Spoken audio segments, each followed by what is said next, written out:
Thanks for calling in. Yeah, thanks for the opportunity. Um, Just going to it's turn. amazing the energy that comes up when I'm called to do something in such a strong way. Mm. It's like Mm. it's in perfect alignment with the title of your discussion today. Like, what is this? Who is acting? Yeah, who am I? Yeah, Mm.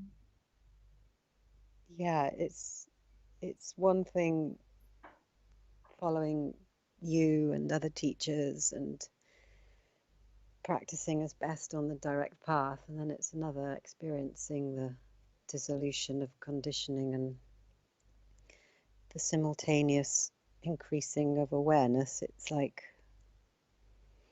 Mm. yeah, it feels like quite an intense time. Mm. Yeah, Um, sure.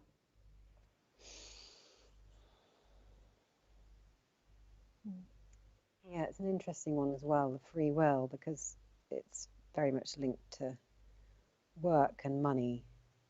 Mm. And yeah, I feel like maybe I'm called to share and speak with you today because that could shine some light on and or expose something that might be blocking. Mm. I don't know, Mm. because yeah, it feels like I'm in a toothpaste tube and I'm being squeezed out the narrow end. And I like throughout my life, I've done so many jobs and had a lot of experience in different places. And I felt like the past couple of years, I've realized that I've been doing jobs that other people have maybe wanted me to do, or out of fear and jumping into something, Mm. which is all okay. Mm. And I feel like I've come to this place of, I see it on one respect is I feel understanding that I'm not choosing to not have the inspiration and the motivation or the motivation. Mm. I'm not having the thoughts to go and do the jobs I've done before. I've tried, and twice I once I cried Yeah. when I went to an office, and the other time I did some more hospitality, and it just felt like too much. Like I can't handle these things anymore. Yeah. And so there's Mm. this curiosity of on one hand knowing I'm not in control of what thoughts and motivations I have, yet is there a blind spot or a block Mm. that's, or Yeah. is that maybe some sort of bubble of conditioning that's here that is just ready for me to be with? Mm. Yeah. Yeah, it's really interesting in lots of different ways in which we look at it, because the first assumption is that my happiness is dependent on my job, which isn't true. There's going to be jobs that are more or less painful. For me, an office job would be more painful, so I'd be better doing manual labor than office work. Hmm. Like it doesn't suit me. Like I'm better at doing more physical things. Like this suits me very well because I like speaking and I love communicating this message. But sitting in an office, I would find difficult. But your happiness isn't dependent on that, and this is the hardest thing because as women, we've been taught. I don't know how old you are, but we've been taught over the last 100 years. There's been like a progression. So in the beginning, we started off with your happiness as being married and having kids, and that's your job. But then there was this revolution, and then it was like your happiness is going out and having a successful job in society and having kids. So it's like we kind of like we liberated ourselves, but then it's like now I experience a lot of women like totally overrun. They're having kids and working full time, like having a career or trying to have a career. It's totally overwhelming. So there's this like progression, and first of all, it started off with being married and having kids was your job, and now it's like going out into the workforce and becoming really good at a particular occupation is your purpose and is your happiness. And this is what we've been sold. Like when I was growing up in the 80s, this story of becoming an independent woman was really sold to me. And it also was sold to me these big romantic love, like you have these love weddings. It's this idea of like falling in love with someone and living happily ever after. And so you have this expectation then that is your happiness. And then you've got society that ranks you. So if you become a doctor, you're ranked higher than somebody that like cleans shoes. And this is total bullshit, but that's the way our society, we've got rid of maybe classism to an extent in the UK, to an extent, but now it's like very much like you're ranked on what your profession is. So even if you become really rich shoemaker, that does improve things, but you still, it's like your shoe cleaner, it will still be ranked as lower than, say, somebody that's a doctor or been to university and studied for many years in an intellectual profession. So there is two things, that your happiness is dependent on the physical work you're doing day to day, and then your happiness is dependent on the way that other people see you. And neither of them are true, but both of them affect your survival. So if you don't have enough money, you can't survive. And if people see you negatively, then it's harder for you to survive. You're safer if people see you positively, and you're safer if you have more money. But this is such deep conditioning in people, it's very painful to question that. And also the meaning of your life. So the idea of like not having a meaning and purpose is becoming more and more prevalent, that you have to have done something meaningful, whereas every action that you're doing is the meaningfulness. You don't need to do something extraordinary in order to be meaningful. It's like this moment is the meaning. So there's these ideas, and then there is the internal ideas which we won't really go into in you, like the way that you see it, like the way that you see job, the way that you were educated by your parents in relation to job and work and society, and the way you see yourself in that, whether you see yourself as better or lower, whether there's a defense of betterness or lower, or so there's all these different layers in you, but that we won't go into because I don't want to expose you on the internet, and to go into it we'd have to go into very personal thoughts and beliefs.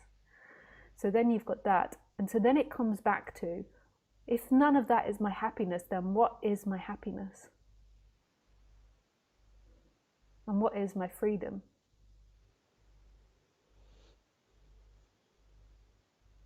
And so what is your freedom right now? And you can be really honest in that answer. Like, what do you feel like is free right now? And if you say nothing, that's okay. Whatever you answer is perfect.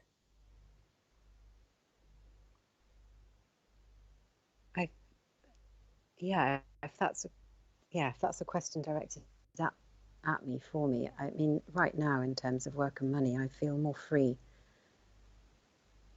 being with the lack of inspiration and motivation. It feels really, what's the word? It feels freeing. It feels like nice.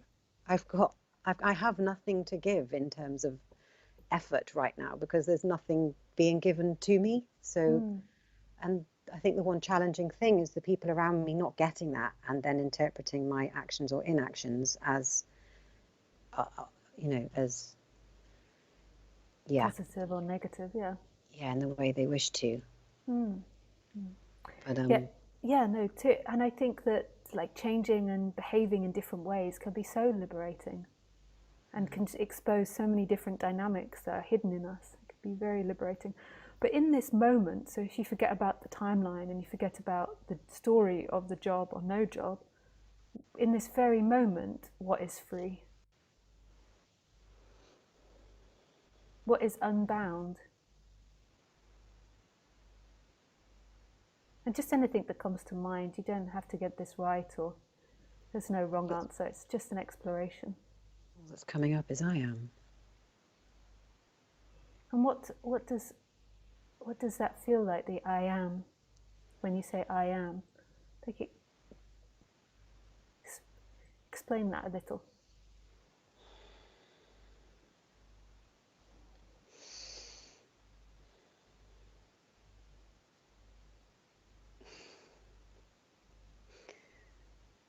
I can't. It's blank. It's just freedom. It's just nothing, and I can't explain it to people. And you know what? That's really hard. Yeah. And people don't get it, and I'm like, oh God. But on a level, the people I have in my friendships around me is like a hand's worth, and very much on same path, and understand to a level, yet it's maybe not the same experience they're having at this time. So I'm lucky in that respect. That I have them. Yet but I definitely resonate with. I'm 42, and so grew up in the 80s as well, and interesting having those influences, and went through a lot in my life of, I became this person that wanted to be famous, and I did everything in my power to have jobs on stage and screen to make that happen, and realized none of it made me happy, because I was just dreadfully bulimic and all the other stuff within that, and then went on to have a cleaning business, so I've had been a cleaner as well, and then that was just tiring me out physically and emotionally, and I feel like I've done a whole spectrum, and now I'm in this place of nothing, and I'm finding it quite challenging. Nothing. Yeah.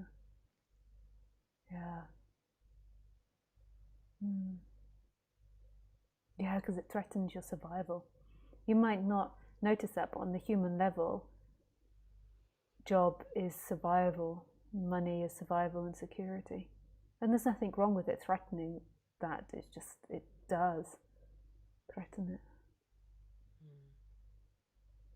Yeah, and it's a time where I've been living with my now ex-partner for 2 years, and we've decided that I'll move out soon, so there's this increased pressure of needing somewhere new to live, and and then having a job where I do 7.5 hours a week in my friend's plant shop, and then it's just like this whole like this sticky, icky, delicious ball of conditioning that just, I'm ready and I'm finding it painful. Yeah. Yeah. Yeah, that's understandable. And then there's the I am, or that aliveness that doesn't find it painful at all, that's just totally free. And it's just falling into the abyss constantly, into nothing, nothing, nothing, nothing, nothing, nothing. Yeah.